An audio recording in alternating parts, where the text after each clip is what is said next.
आज हम अपना reconciliation of financial accounts and cost account में एक नया टॉपिक देखने जा रहे हैं जिसका मतलब है रिकन्सिलिएशन अकाउंट। ये क्या है? जैसे हमने रिकन्सिलिएशन स्टेटमेंट अभी अपनी प्रीवियस वीडियोस में पढ़ा है, ये वैसे ही है। बस इसको अभी तक हम स्टेटमेंट की फॉर्म में रिकन्सिलिएशन स्टेटमेंट बना रहे थे।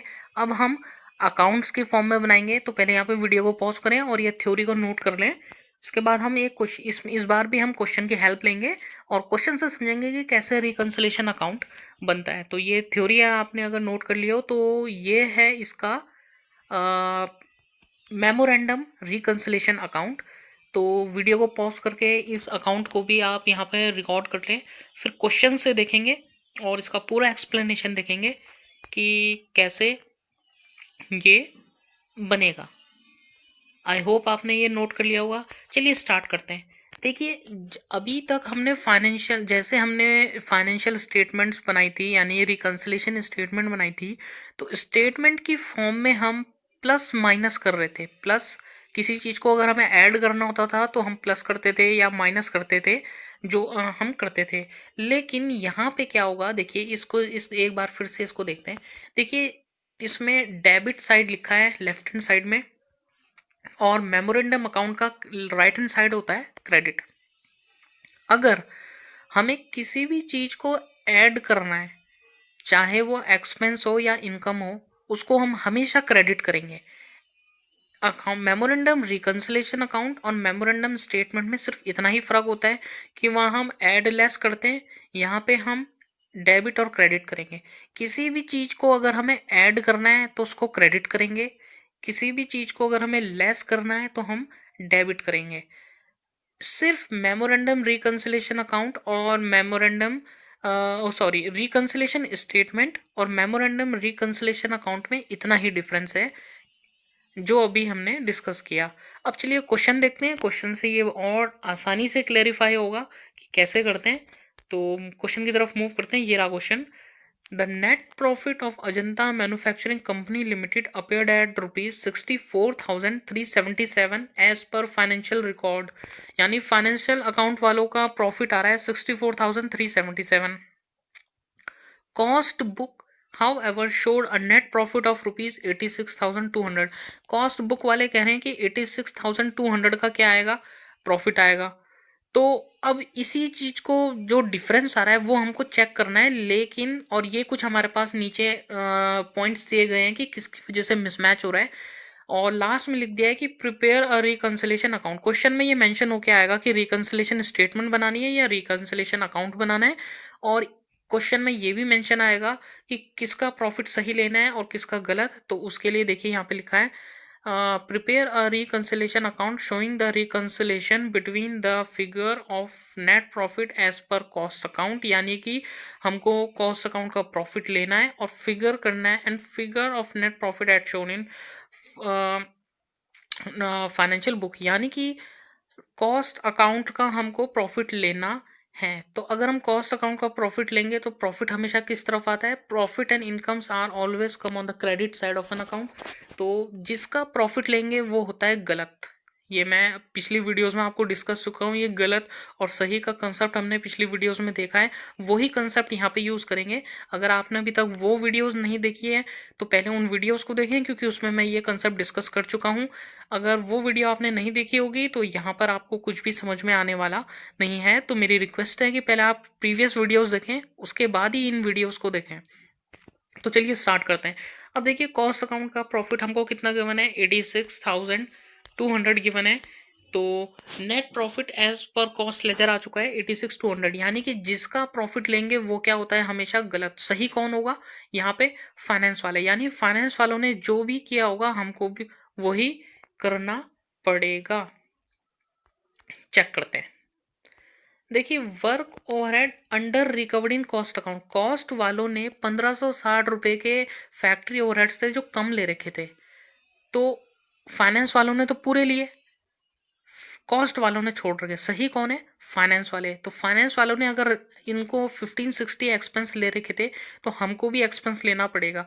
और ये एक्सपेंस अगर हम लेंगे तो किस तरफ आएगा, डेबिट साइड में आएगा। क्यों? क्योंकि यह क्या करेगा, प्रॉफिट को कम करेगा। तो देखिए, हमने to work overhead under recovered in cost account 1560 debit side पे ले लिया। सिंपल पॉइंट था। नेक्स्ट पॉइंट की तरफ चलते हैं। Administration overhead recovered in excess in cost account.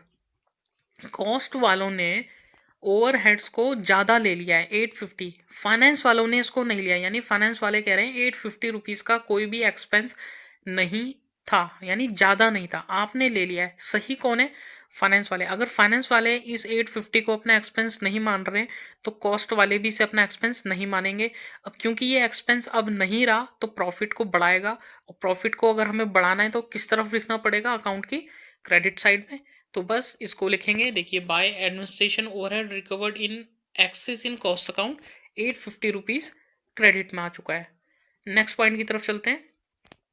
Depreciation charge in financial accounts 5600 लगा रहे हैं, जबकि कॉस्ट वाले 6250 ज़्यादा लगा रहे हैं। सही कौन है? फाइनेंस वाले। फाइनेंस वाले कह रहे हैं कम आना चाहिए, कॉस्ट वाले कह रहे हैं ज़्यादा आ रहा है। सही कौन है? फाइनेंस वाले। अगर फाइनेंस वालों ने कम ले रखा है तो कॉस्ट वालों को भी कम लेना पड़ेगा, क्योंकि ये एक्सपेंस हमने ज़्यादा ले लिया है तो हमें इसको कम करना है, क्योंकि यानी अब हमें क्या करना पड़ेगा? ऐड करना पड़ेगा। क्यों? देखें, देखिए डेप्रिसिएशन कॉस्ट वाले 6250 लगा रहे हैं, फाइनेंस वाले कह रहे हैं 5600, यानी 650 रुपये कॉस्ट वालों ने ज़्यादा ले लिया। सही कौन है? फाइनेंस वाले। फाइनेंस वाले कह रहे हैं 650 रुपीज़ का जो कॉस्ट अकाउंटिंग है, वो डेप्रिसिएशन है, ये नहीं होना चाहिए था। तो फाइनेंस वाले, वो कॉस्ट वाले भी इनकी बात मानेंगे और 650 रुपीज़ को ऐड कर लेंगे, क्योंकि ये पहले एक्सपेंस था, अब नहीं होगा। नेक्स्ट पॉइंट की तरफ चलते हैं। फिर कह रहा है लॉस नहीं, इसके बाद है interest on investment not included in cost cost account. Cost account वालों ने इंटरेस्ट मिला था इन्वेस्टमेंट में 4000 का, वो नहीं लिया। फाइनेंस वालों ने इसे अपनी इनकम मान रखा है, तो कॉस्ट वालों को भी इसे अपनी इनकम माननी पड़ेगी, क्योंकि इनकम माननी पड़ेगी तो क्रेडिट साइड में आएगी, यानी प्रॉफिट बढ़ जाएगा। तो इंटरेस्ट ऑन इन्वेस्टमेंट 4000 हमने क्रेडिट साइड में ले लिया है। नेक्स्ट देखते हैं, इसके बाद लिखा है loss due to obsolescence charge in finance account. Financial वालों ने कहा 2850 का लॉस हुआ है, जो कि कॉस्ट वालों ने नहीं लिया। फाइनेंस वाले ले रहे हैं, कॉस्ट वाले नहीं ले रहे। सही कौन है? फाइनेंस वाले हैं। तो अगर फाइनेंस वाले इसको अपना एक्सपेंस मान रहे हैं तो कॉस्ट वालों को भी इसे अपना एक्सपेंस मानना पड़ेगा, और अगर एक्सपेंस मानना पड़ेगा तो डेबिट साइड पर आएगा, क्योंकि प्रॉफिट को क्या कर देगा? कम। तो देखिए to loss due to obsolescence 2850 यहाँ पे चार्ज हो रखा है। इजी पॉइंट था। नेक्स्ट पॉइंट की तरफ चलते हैं। Income tax provided in financial account है 20,150। फाइनेंस वाले कह रहे हैं कि 20,150 रुपये का इनकम टैक्स आएगा, कॉस्ट वालों ने इनको लिया ही नहीं, ये एक्सपेंस माना ही नहीं। फाइनेंस वाले सही हैं। फाइनेंस वाले अगर कह रहे हैं कि ये एक्सपेंस है तो कॉस्ट वालों को भी इसे अपना एक्सपेंस मानना पड़ेगा, और अगर एक्सपेंस मानना पड़ेगा तो डेबिट साइड पर आएगा टू इनकम टैक्स 20,150, क्योंकि ये प्रॉफिट को क्या कर देगा? कम। प्रॉफिट को कम करने के लिए डेबिट, प्रॉफिट को बढ़ाने के लिए क्रेडिट। सिंपल सा है। नेक्स्ट पॉइंट की तरफ चलते हैं। इसके बाद है बैंक इंटरेस्ट और ट्रांसफर फीस मिली है। फाइनेंस वालों ने 375 की अपनी एक इनकम रिकॉर्ड करी, कॉस्ट वालों ने इसको अपनी इनकम छोड़ दिया। सही कौन है? फाइनेंस वाले हैं। तो फाइनेंस वाले अगर इसको अपनी इनकम मान रहे हैं तो कॉस्ट वालों को भी इनकम माननी पड़ेगी, और इनकम होगी तो प्रॉफिट को बढ़ाएगी। तो by bank interest and transfer fee 375 आ जाएगा क्रेडिट साइड में। अब देखते हैं नेक्स्ट। फिर कह रहा है लॉस नहीं, स्टोर एडजस्टमेंट है। पहले तो स्टोर एडजस्टमेंट है, और वो भी कहाँ है? क्रेडिट कर रखा है फाइनेंस वालों ने 237 रुपीज़ का, तो इन्होंने क्रेडिट कर रखा है, यानी कि बढ़ा रखा है। तो कॉस्ट वालों को भी इसको क्या करना पड़ेगा? बढ़ाना पड़ेगा। तो बस इसको क्रेडिट साइड में लिखेंगे, क्योंकि कॉस्ट वालों ने अपना नहीं बढ़ा रखा। तो by store adjustment credit in financial account 237 यहाँ पर आ जाएगा। फिर देखते हैं, फिर है लॉस ड्यू टू डेप्रिसिएशन है 3375 का, और क्योंकि ये लॉस है, फाइनेंस वालों ने तो उसको मान लिया, कॉस्ट वालों ने नहीं माना, तो फिर से एक्सपेंस है तो डेबिट साइड पर आएगा to loss due to depreciation 3375। अब क्या करेंगे? देखिए बैलेंसिंग कैसे होगी। क्रेडिट साइड का टोटल करेंगे, उसमें से डेबिट साइड को माइनस करेंगे। तो जब हमने 86,200 का ये क्रेडिट साइड टोटल किया तो 92,312 आ रहा है। इसमें से हमने डेबिट साइड के सारे एक्सपेंसेस माइनस करे तो 64,377 का हमारा प्रॉफिट बचना चाहिए। अब हमको ये चेक करना है कि क्या ये प्रॉफिट सही है कि नहीं है। तो इसका आंसर क्वेश्चन में गिवन है। देखिए लास्ट में फाइनेंशियल अकाउंट्स का प्रॉफिट हमको गिवन था 64,377, जो कि ऊपर सबसे ऊपर लिखा है 64,377। तो ये हमारा आंसर होगा, और जो कि क्वेश्चन में आ भी रहा है, इट्स मीन्स कि ये हमारा क्वेश्चन बिल्कुल तरीके से सही है। तो ये था हमारा memorandum reconciliation account. I hope बहुत सिंपल था और बहुत आसानी से आपको समझ में आ गया होगा। अगर नहीं आया है तो एक बार फिर वीडियो को बैक करके देखें, मुझे उम्मीद है पूरा आपको समझ में आएगा। मिलते हैं ऐसे ही नेक्स्ट वीडियो के साथ, और एक और क्वेश्चन हम इसमें डिस्कस करेंगे मेमोरेंडम रिकंसिलिएशन अकाउंट में।